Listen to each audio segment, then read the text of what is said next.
Hi, everybody. Welcome to Purpose People Podcast. We're here with Roy, one half of Lindsay and Roy from Tidy Ventures, but also they are part of a much larger group called Learn All About Property. And so today we decided to bring them on and just discuss a little bit about property, a little about Roy's journey because he's very entrepreneurial, and inspire some of you about living life on purpose and committing to your dreams. So welcome, Roy. Thank you.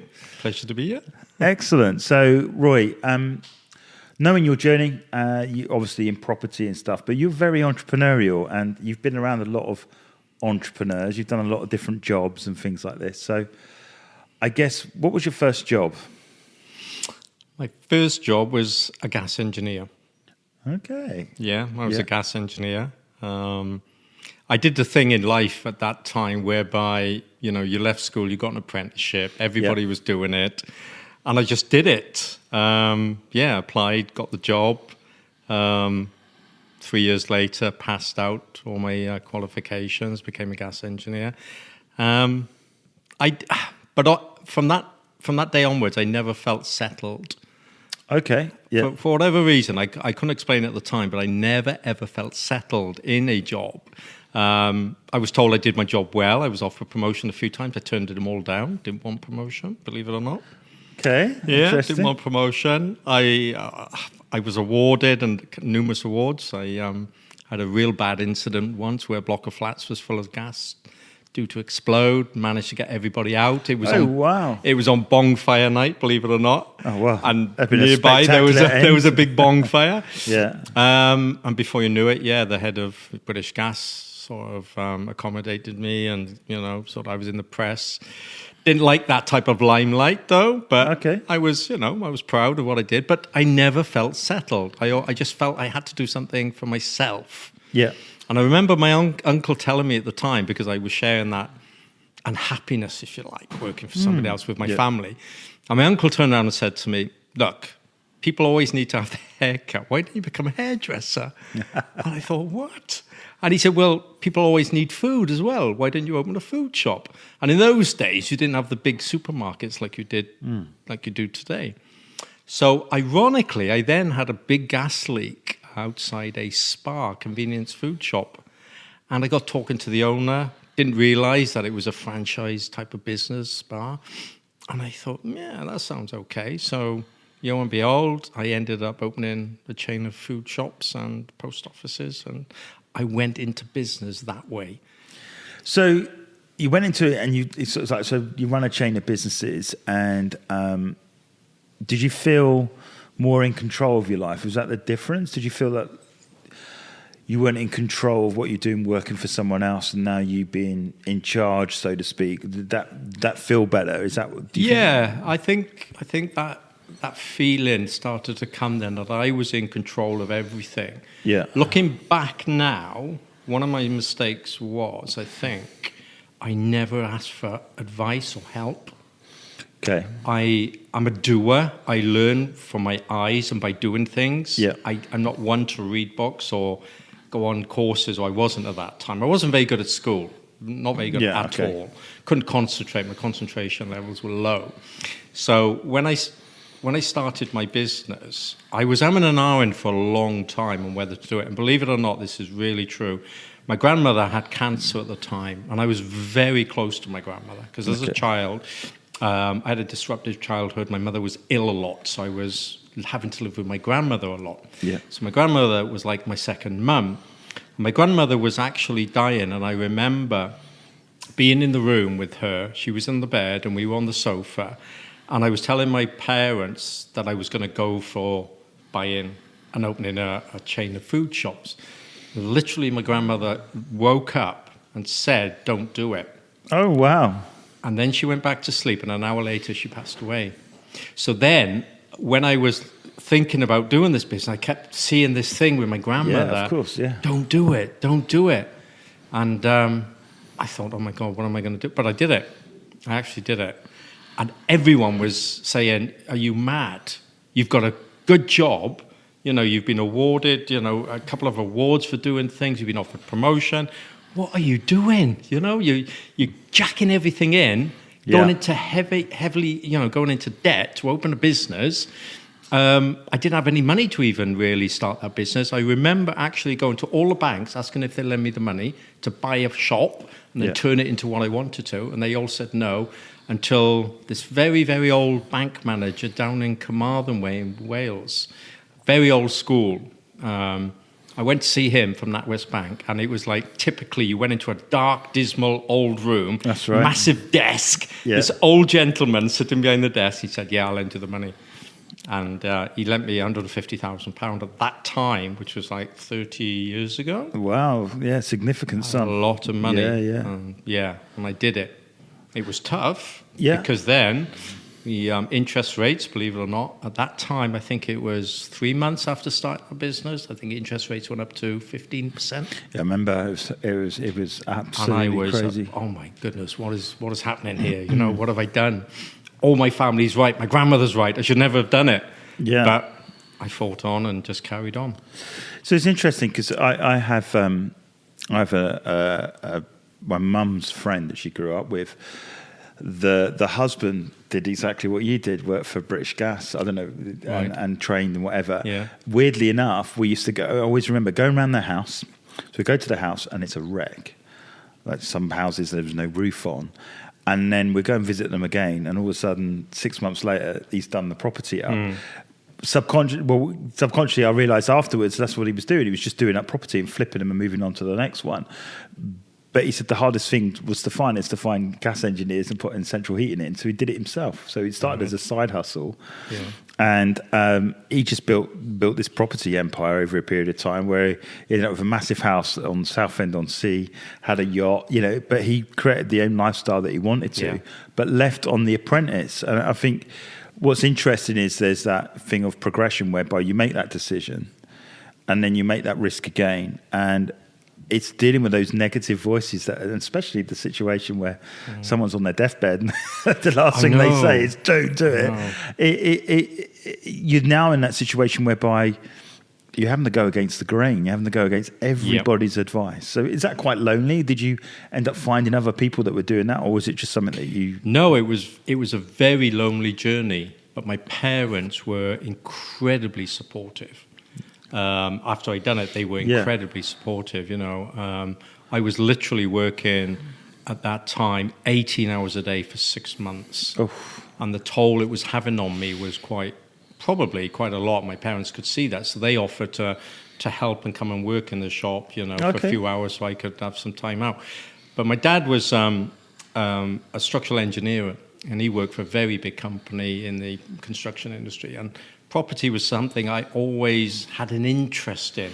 Okay. Not to make money at that time, but I wanted to build my own house. That was my dream. And I loved fashion trends within the property. I like to see things, how they were progressing over the years. I would come up with ideas and design. So when I bought my very, very first house for like £7,000, I did it all up with my dad, myself. And that I was very much hands-on. And I became hands-on, I think, because as a child, I had a disrupted childhood. So I had to do things for myself. Yeah. And I think that's where that came from. But then I always had my dad to rely on as far as advice was concerned in, building things and so on. And he was very supportive with that side of things as well. But I was always looking for the next thing. Okay. So even though I had a chain of shops, 60-odd staff. Wow. I wanted something else. So I opened a manufacturing business. Okay. We manufactured fast foods. So where you see foods to go concept now in every sort of shop and garage and airport, I was involved in that at that time, developing that with Spar.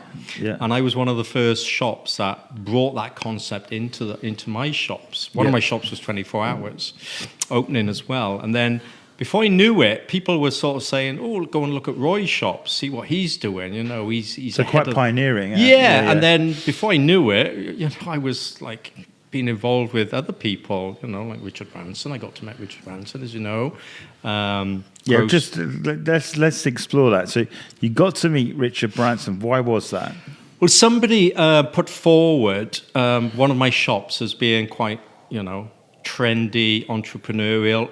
in with the times, and I didn't know at the time it was a member of my staff who actually did that. Okay. So they entered us into a competition for the best convenience store in Britain. So when I then got the letter saying you've been nominated, I was a bit taken back and didn't know who did that, because I wasn't that type of person to enter into those things. Yeah. And before we knew it, we we got into the final, and we were invited then to London, have dinner with Sir Richard Branson, and we won. And Wow. it was like, oh my goodness, So, yeah, met Richard Branson at Mila. He flew me and my wife out to New York for an all expenses paid weekend. It was superb. Wow. And then before I knew it, we were asked to give interviews for other businesses, a bank, how we get started, and then also to work with some other big retailers. How could they help the convenience store sector? How could they help to make it survive? Because it was then beginning to diminish. The supermarkets were growing. It was wiping small businesses out. So we got into that side of things as well. And then how could we diversify? How could we keep up with the change, so to speak, in the convenience store market? So bringing in extra things that rather than just selling food, like we then sold sandwiches, we then had a hot counter, we had videos, video rental became... I remember that, video rentals started, and records, I started to sell records and tapes and books. Anything that could get footfall into the shop was paramount. And then when people saw me doing that, they wanted to know how they could do it. So we became, if you like, I don't know, the store to go to, or one of the stores to go to. It wasn't just me, obviously, there was other people doing it. But it was a small group of us where other people came and had a look, and they copied then what maybe we did. So by definition then, it seems, you went from, one career to another, the convenience stores and stuff, and then you obviously started manufacturing. How did you get into property? How did you go from, because they look quite unrelated, so how did you fall into, you had that dream of, so when did you sort of like go, you know what, I'm going to double down on this a little bit more? Then, I think it was 1997, whereby I still had that big dream to build my own house. I'd renovated that 2 houses for the family, myself. But even though I had the businesses, I still was very interested in property. So then I bought some land out of the blue, as you do, and I decided to build my own house. But I couldn't afford to, really. Right. Yeah. I could afford to buy the land, but not to build the property. So I decided to sell my stores back to Spar, because Spar not only did they support individual people to franchise their brand, but also they would help people set up a business if they wanted to, a retail business and so on. Okay. So if you had a good Spar shop at that time, they would maybe buy it back off you because it was a good one. So I decided to sell up, and I had nothing else lined up, but I thought I'm going to build my own house. And I took 2 years out, lived in a caravan and built my own house myself with my dad. And from that moment onwards, I just had that passion for property. And it wasn't so much to make money. I just loved the idea of designing different things and getting that fulfillment of when I've done it, thinking, wow, I've done that. Do you know what I mean? And my accountant at the time, he turned around and said to me, there's some other land for sale nearby. Should we buy it between us and develop it? I said, yeah. I said, I'll do it. He said, well, no, okay. Maybe we can pay you a salary for doing it, or we get other people to do it, And from that moment onwards, that's how I got the property bug was there. It was right in the deep end, though. Yeah. It was doing big stuff straight away. So a lot of pressure. A lot of pressure. And obviously, with interest rates being so high and things like that. Yeah.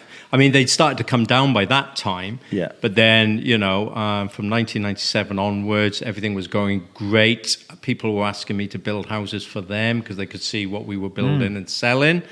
We were doing big sites at the time. And then 2007 came and bang, the property crash, 2008. Yeah. So literally, honestly, overnight, the banks were calling in their debt. £1 million we owed. They called in their debt. We couldn't pay it back. It was chaos. So how did you get through? People get a bit stressed. £1,000 overdrawn, let's say, or so £1 million worth of debt. I mean, how did you get through that? I mean, that sounds horrendous. I mean, For me, I may be being a bit too proud. I could have just, we could have just said, right, shut the company down. The banks would lose all their money. But no, I knew I had to fight on somehow or other. Yeah. Because what was I going to do now? I didn't know anything else. It's that word crisis again, eh? It was a real big crisis. And it was scary, I got to be honest. £1 million debt. They called it in. We couldn't repay it. So, but at that time, the crash was bigger. It wasn't just property; it was a financial crash, wasn't it? The banks all around had come around. So we negotiated with the bank and said, "Listen, can we pay this off in installments?" And they said, "Well, no, you can't." But they were then forced to, because the banks were having then to write off their debts to a certain amount. So they wrote off, I think it was 30% of the debt that we owed them still. And I said to them, "Look, I'm going to start a smaller business whereby I'll build houses for the people. I'll renovate their properties for them." So in other words, I became a builder then for other people. I was providing a service this time. Yeah. But I was still running my own business. And that for me was a valuable part, because I learned so much. How to work with other people in the property sort of game, how to provide that service for them. And I learned so much. And for about 5 or 6 years, that's all I did. I provided a building service for other people.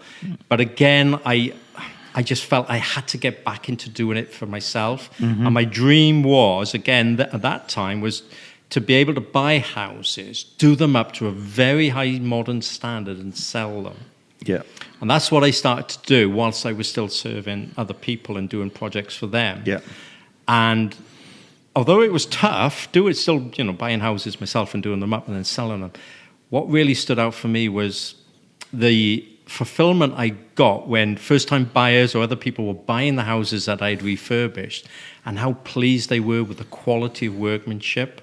Even though we were asking, good money for those houses, I was able to give something back to the community, because particularly up in the valleys maybe, there's not a lot of brand new houses you could buy. Everything's all terraced houses that need refurbishing. Yeah. So to get a terraced house that wasn't run down or needed a lot of work was hard to find, Yeah, but you'd argue that new houses lose their character, their tools and the doors and the handles, and everything seems to be cheap, and the walls, you put your hand through them, and there is something about doing up an older house, doing it up to a higher spec, that it feels better, it feels safer. It did. And I just loved every part of doing that. Yeah, I really did. And again, it wasn't so much about, okay, I made money out of it. It was that sense of fulfillment for me, being able to do something different to those houses for other people. Although it was for me, I was selling it to other people.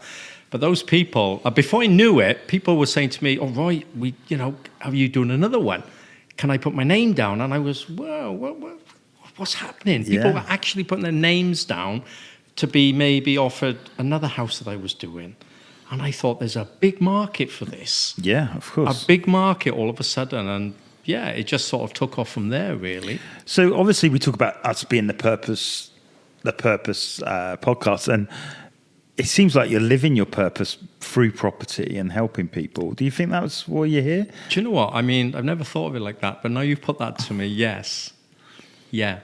Helping people create homes and make homes. Yeah, I love it. And when I met Lindsay for the very first time, we sort of knew that we had the same sort of vision, being able to help other people. Yeah. And I think Lindsay has mentioned before is that the government and local councils, we feel, are being obstructive in some ways, that they're not enabling people like us, or anybody for that matter, to be able to put old houses or rebuild old houses or refurbish them back into a good state of repair where people can then live in them. There's so many old properties out there that are either derelict or they need refurbishing.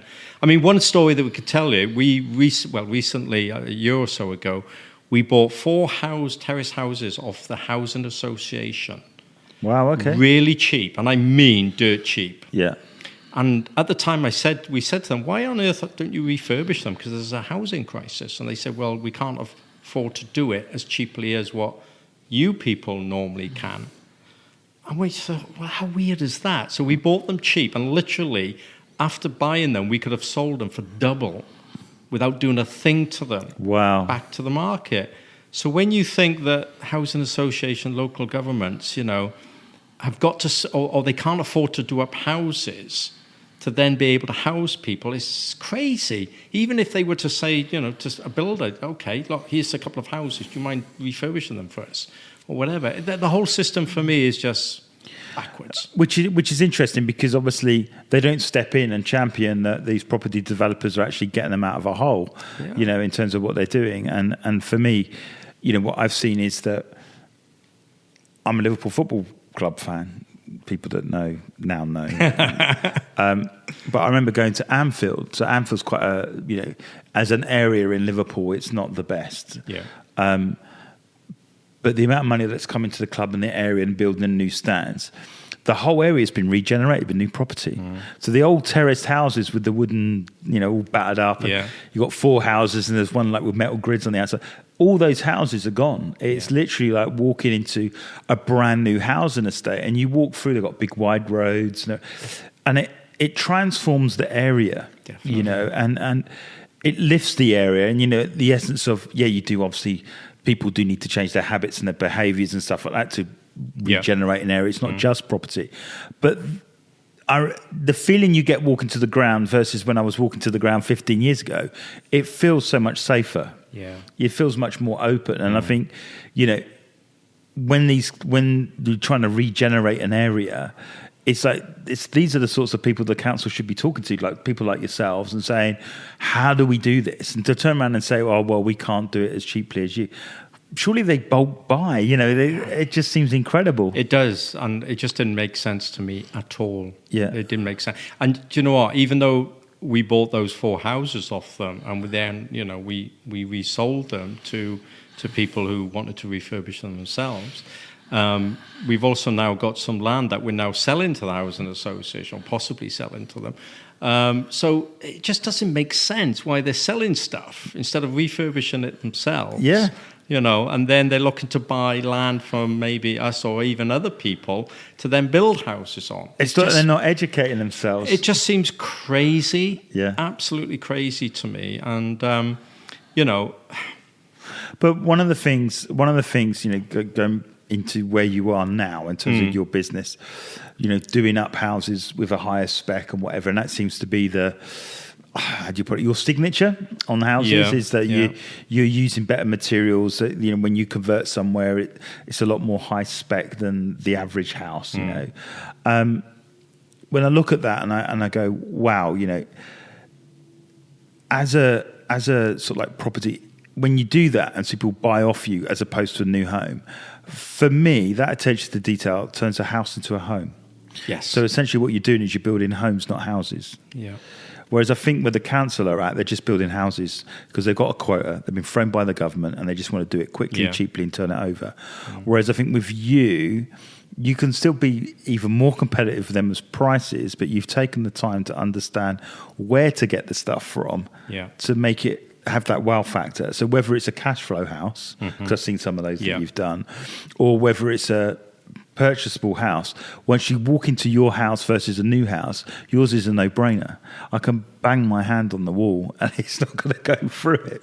I mean, don't get me wrong, you can refurbish houses maybe slightly cheaper to what I spend on houses, because I do a little bit maybe high end, and other sort of property developers will say, oh, you're spending too much money, which, okay, it's a fair comment. There's nothing wrong with that, and they may be right to a certain extent. It's all about getting the strategy right, knowing what your figures are, how much you can spend, how much it's going to be worth at the end, and so on. But even for rental, on the things that we teach people who want to learn about property, we say, don't put cheap in rental, because cheap will get broken more easily. Put in something that's going to last a little bit longer. And there are people out there who will cut corners and put in cheap, and then they end up, in the long run, losing money because they're having to replace kitchens more frequently or bathrooms.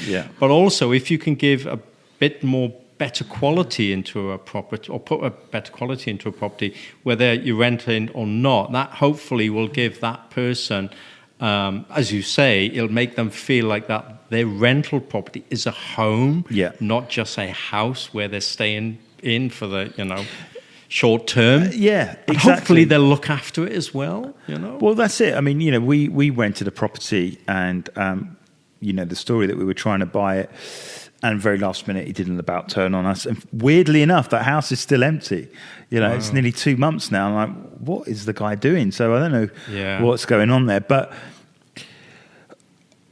To him, it's a house, but for us, it was a home. Yeah. And that's why it hurt for us, because we had invested in it. We were going to buy it, and we probably would never have rented it as long as we did because we were expecting to buy it. And I think ultimately, if you can turn a house into a home, that for me is where you're at in terms of fulfilling purpose. Yeah.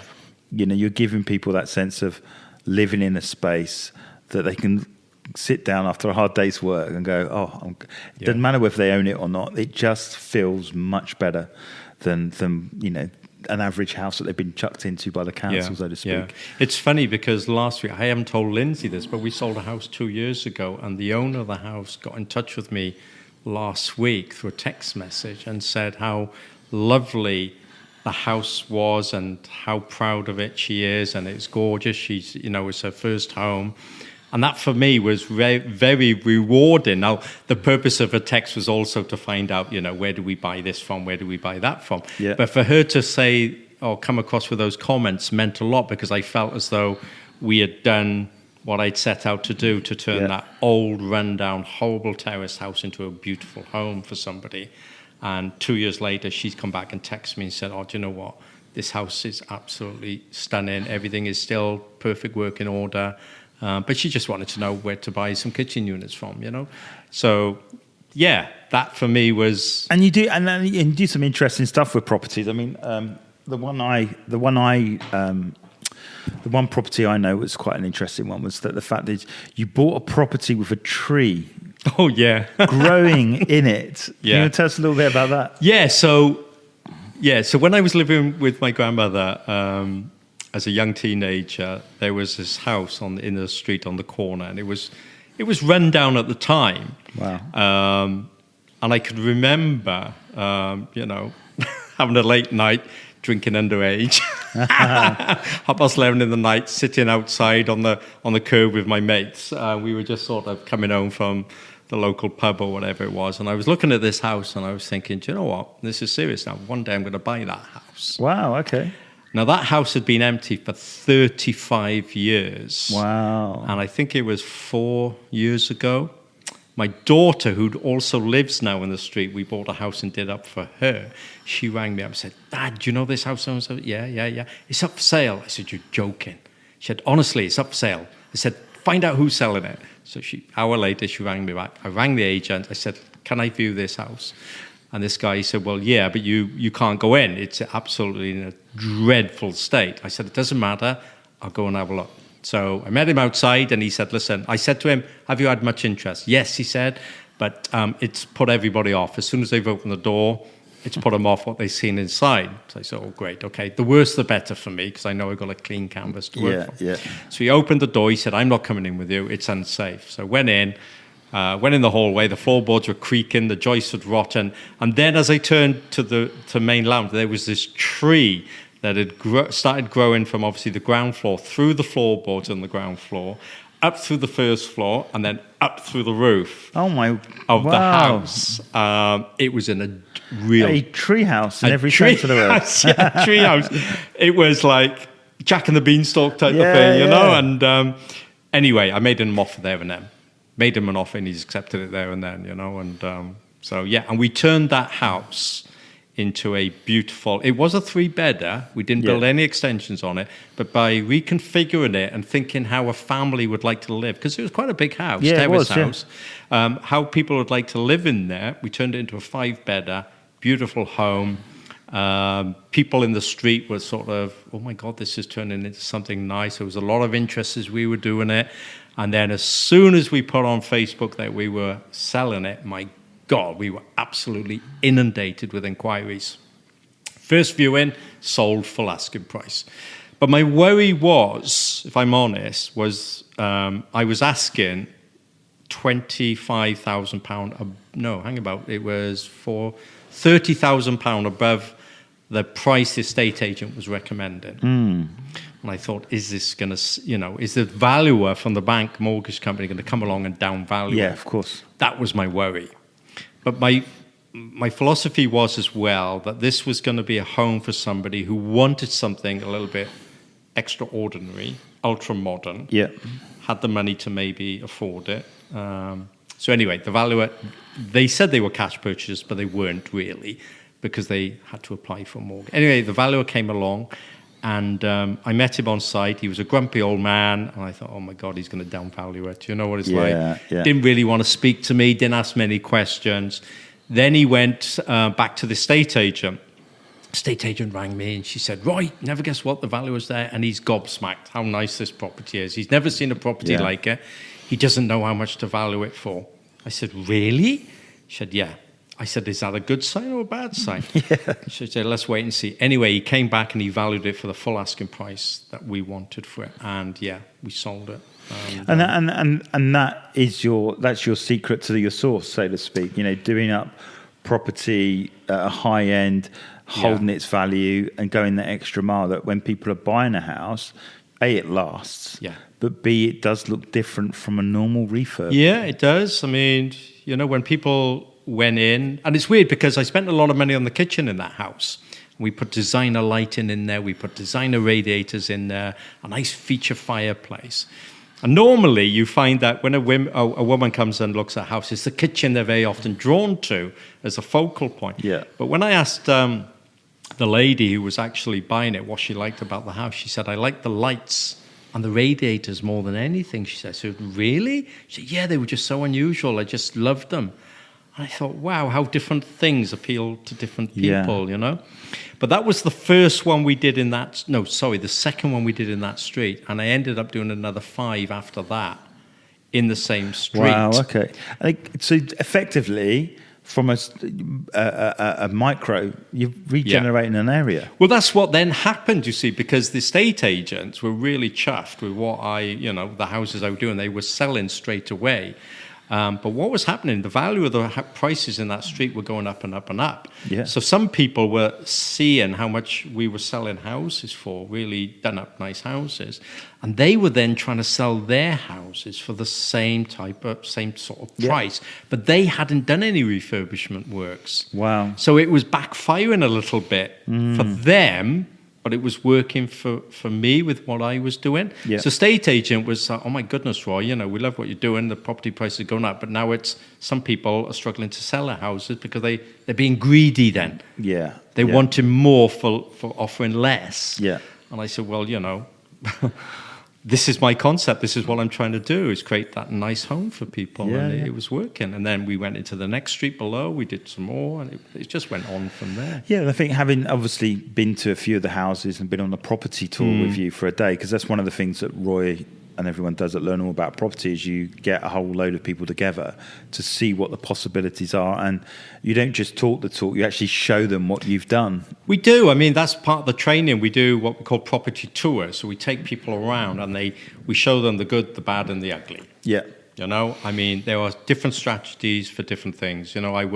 Maybe that house I just told you about, the tree in, I wouldn't have spent that amount of money maybe on a house that was a mile away in a different type of area or different type of street. It just depends on the figures and the strategy and making sure that you're going to make money rather than lose money. Because what I've seen over the years is that people have bought properties without doing the right calculations beforehand, so they don't know how much refurb costs. They don't maybe know what the locality, what the end value is going to be, or whether they're even going to possibly get that in the area.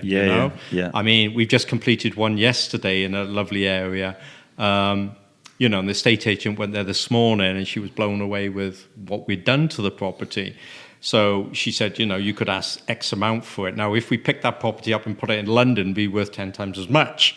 So area location is just so important that you've got to do your figures right and so on. So I would never encourage anybody to just go and buy a property, spend a load of money on it, and expect to get what they want for it. It doesn't work like that. Unless it's forever home where you just exactly. I've built a house for an MP. And he spent a lot of money on that house. Now, I knew at the time, he would never get that money back, or he wouldn't get it back for at least 10, 15 years until the value of properties had reached a certain amount. Yeah. But that was going to be his forever home, so he was happy to spend that money. So in that instance, that is absolutely fine. But when you're investing in property, it's absolutely important and paramount that you do your homework from the very beginning.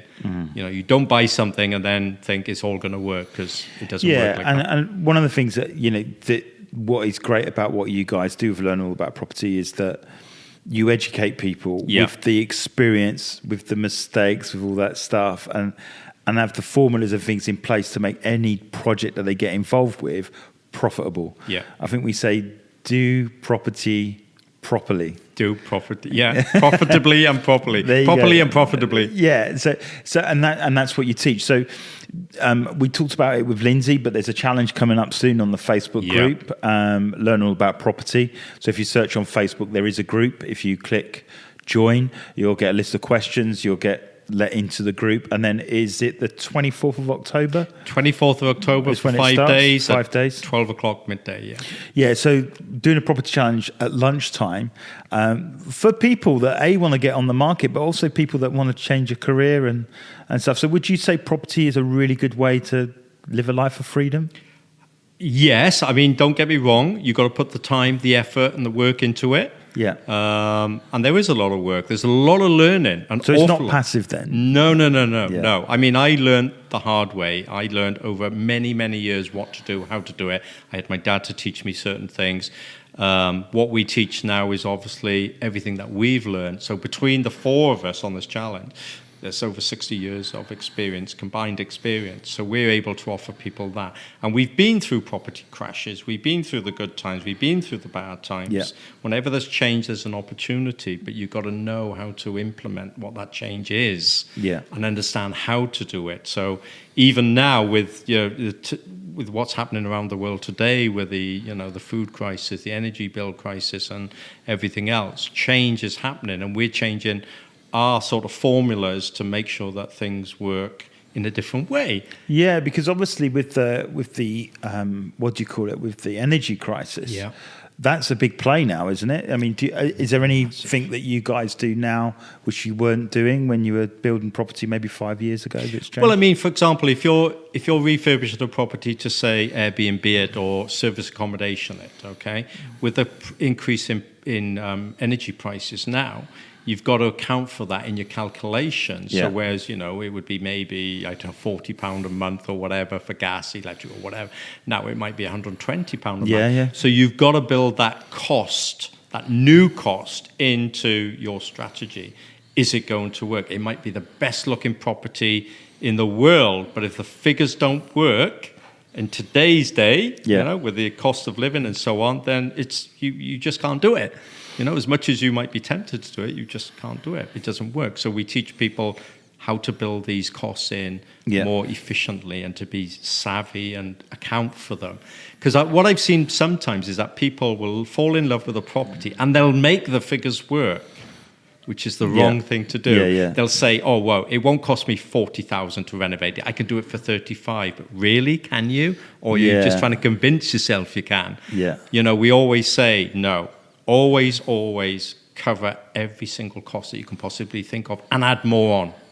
So if it does cost more or interest rates go up, you're covered. So you've got a bit of a contingency in place. I mean, 5 years ago, like you say, we would calculate interest to be maybe 2-3%. Now we're calculating or stress testing every investment opportunity at maybe 6, 7, 8% now. We're not being stupid and still trying to work it out at 3% because we know it's not going to work like that. And this is where people go wrong. They're not educated enough to think of these things. And for me as well, these property tours that we spoke about earlier, going around and showing people the ins and outs, the good, the bad, the ugly, is great fun. I really do enjoy it. I'll enjoy the interaction, enjoy the feedback of what people see, and I also enjoy the honesty that people say that we give them. We don't BS them. We say, we recently had a property tour and we took them to one property that was everything you could possibly think of went wrong in that property. Everything. It was just one of those projects where everything went wrong. And they were like, oh my God, thank you for sharing that with us. You know, we didn't think that you experienced that because you're so experienced. But of course we do. Yeah. Well, things will go wrong, and they do. And that's it. But it's having that healthy mindset, healthy attitude to say, well, we'll learn by it. And so, you know, you guys are teaching people to sort of like get freedom, free property. You do an amazing job. And it's really good to see someone that's living life on purpose, creating homes, not houses. Definitely. And for me, that's really positive. And so thanks for being on our podcast, Roy. Thank you very much. I really enjoyed it. Yeah, it's been a good chat. Yeah. And I'm sure we'll have you back, but just let you all know, make sure you register for the challenge. It's completely free. It's on Facebook. Learn all about property. It is on the 24th of October. It starts at 12 o'clock.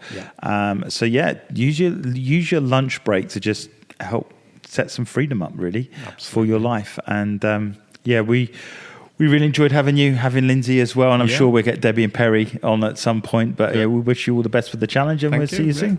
Thank you. Great stuff.